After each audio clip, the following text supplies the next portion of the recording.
Hello, and thank you for joining us on Giving Voice to Depression. I'm Bridget. And I'm Terry. More than 350 million people worldwide suffer from depression, but you do not have to have it yourself to be affected by it. Its prevalence pretty much guarantees that someone you care about battles its darkness. This podcast tries to shine some light into that darkness. We're not experts, and we're not therapists. We're sisters and best friends who live with depression and who are committed to encouraging healthy, healing conversations about mental illness. Season 3 of this podcast is sponsored by the Charles E. Kubly Foundation, which supports efforts to reduce the stigma of mental illness. We are solely responsible for podcast content.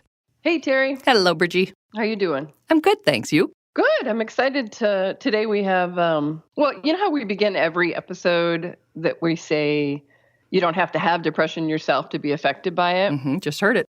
Yep. And today's episode is one way that becomes true. And it's a story of a woman named Chris who has depression and has since she was in middle school. And her boyfriend, Chris with a C, who does not have depression himself, but has learned a lot about it over the years with Chris. Yep. And they're sharing their story. Nice. So that same name thing sounds a little bit confusing when it's in writing or when you just say it, but it'll be real clear because one's male, one's female. Right. So here are Chris and Chris giving their voice to depression. You can't really talk to Chris about her depression without being reminded of the power of stigma. From when I was a kid, I remember, you know how like typical doctor questions are like, are you feeling sad or down lately? And I remember my father telling me from when I was young to always answer no to that question.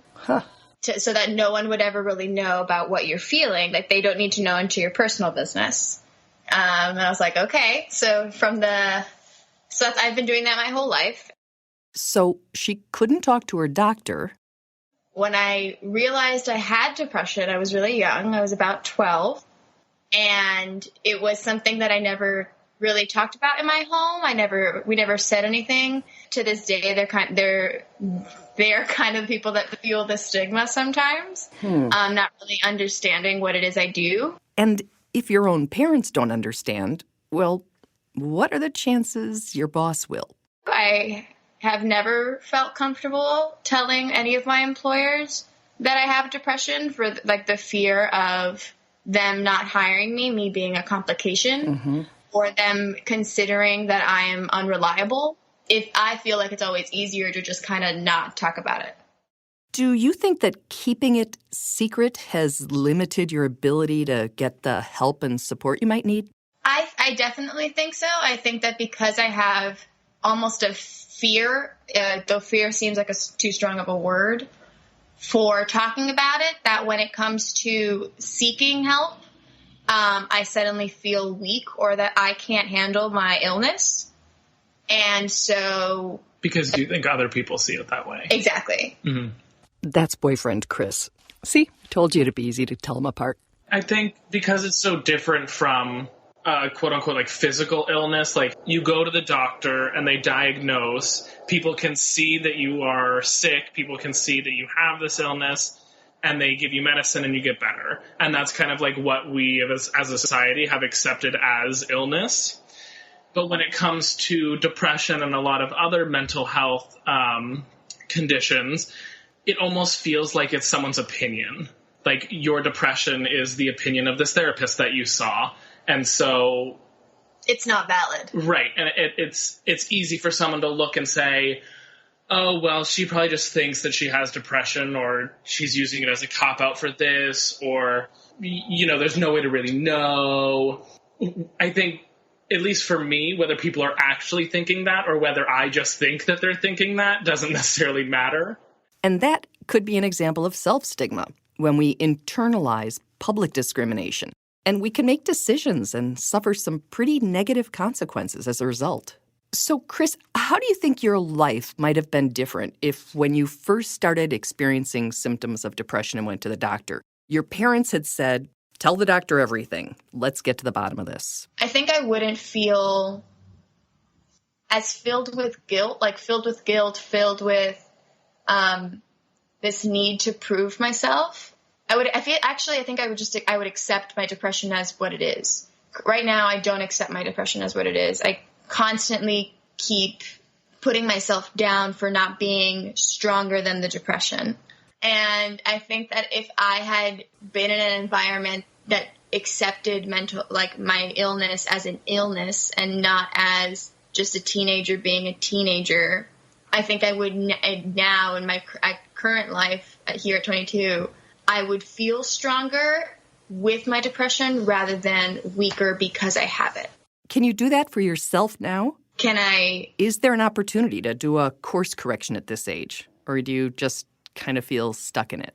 I think I feel sort of stuck in it, but I have this small hope that I'm wrong. I think it would have been much easier, when you were 12 to be able to say, okay, here we are at the beginning. We're at stage 1, and now I feel like we're at stage 3. And so, what it takes to reverse something at stage 3 is a lot more than what it is at stage 1. Mm-hmm. And that's one of the very many reasons that we are constantly advocating for starting the conversation about mental health and starting it early. If a child or teen in your life says something's just not right, or you notice symptoms of depression, address it at what Chris calls stage 1. No one benefits from waiting. Fortunately, in her early 20s now, Chris has someone she can be honest with about her mental health struggles. I tend to call Chris for sure whenever any of it starts. Chris, you're obviously the one in the trenches with her, and you said you don't have depression yourself, so I'm wondering how you know what to do. Are you guessing correctly? Are you working this out together? Have you had some education? No, pretty much flying by the seat of our pants. Yeah, I mean, we've been dating for 2 years, just over 2 years now. And definitely got pretty up close and personal with the depression very early on. I would say probably within the first 2-3 months. It was all new to me. And so it's certainly been a steep learning curve. And I would in no way say that I know all of the answers. And I think sometimes it's hard to say, overall, this would be good for everyone. Right. But I think trust is a lot of it. And if the person who is having a depressive episode or spell doesn't trust you, then nothing you do is going to help, and you just need to walk away. But I think if they do have that trust and you have that relationship, then doing whatever you can that doesn't involve the depression. So whether it's distracting them from it by, sometimes we'll try and do word games where having her help me with a crossword or a Sudoku or something that forces her brain to focus on something other than the depression. Because the most important thing in that moment is to get through that moment. And by talking about it, you just repeat the moment. So I want to ask each of you, and from your different perspectives, what do you think is the least understood or most misunderstood aspect of depression? I think I would say the debilitation part of it. There's a difference between, I'm tired, I don't want to get out of bed, and I can't get out of bed. It's not that it's sadness. It's this feeling of almost even hopelessness too. The world is bleak. And it's not just that I'm sad, so much more than that, and that the weight of the world kind of feels like it's being pressed up against me and not letting me move. Yes, I'm fully aware that I have muscles and I know how to walk and I know how to get up, but I can't. It is almost a physical weight. Yeah. Yeah, that's oftentimes how Chris has described it, is that she feels like if she's lying down in bed, she feels like something is pressing down on her chest. That is, forcing her down. And what have you learned, boyfriend Chris? What do you know now that you didn't know, that you didn't understand before you got this up-close and personal education on depression? I think one of the common misunderstandings is that the depression is focused on a specific event that happened. And for some people it is, whether it's the death of a family member or maybe it's the stress of an exam or something, but that they're only feeling depressed when it's about that issue. what I've come to realize is that it's so much more than that. And while something like that may be the basis of it, there are times when, Chris has been triggered by something that has nothing to do with anything that is necessarily sad or not. It could be something very minute, and that the depression is kind of an everyday thing, and some days are better than others. And there's something else he's learned that's important in any relationship, but certainly one involving an illness. In order to support someone else, you have to have your own support system, I think is incredibly important, and something that can often get lost in the dialogue. Mm-hmm. Yeah, just because you are helping someone who has depression, who needs you, doesn't mean that you shouldn't also take care of yourself. Right. And when I asked if they had anything else they wanted to say before we ended our conversation, female Chris said this. You have to really do what is best for you. And how are you going to feel?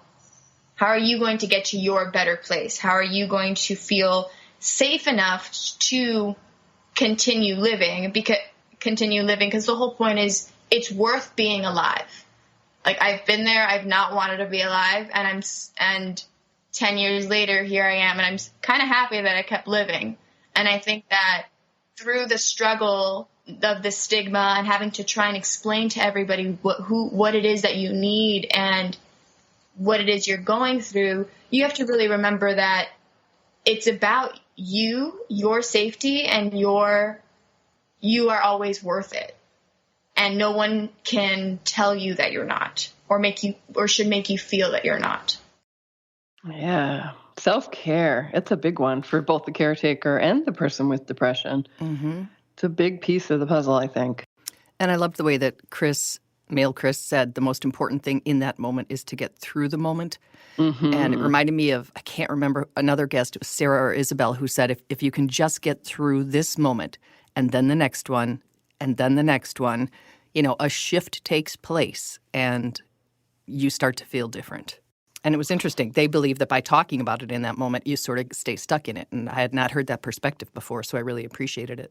I know that that's true with other people in my life with different mental illnesses as well, particularly OCD and tics. Mm-hmm.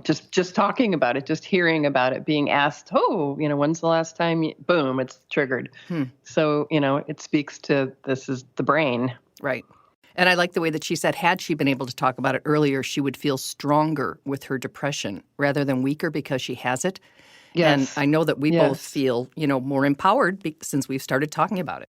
Right. I think it desensitizes me a little bit from it. It makes, and then hearing how many other people are affected by it as well, directly or indirectly, makes me feel, not that I would make the choice to be part of this tribe, but I do feel part of a tribe. Mm-hmm. And any shame that you might have as a result of having depression or some fault definitely lessens when you realize that once you start talking about other people say, yeah, me too. Right. Which doesn't mean that you want to have it. No, it certainly does not. I think we can all agree on that. Yeah. Well, thank you, Chris and Chris. We really appreciate you sharing your story and interesting perspective with us. And how lucky they are to have one another. Yep. Wouldn't it be nice to have that kind of a support? Yes. That kind of love. Yeah. Sweet. Beautiful.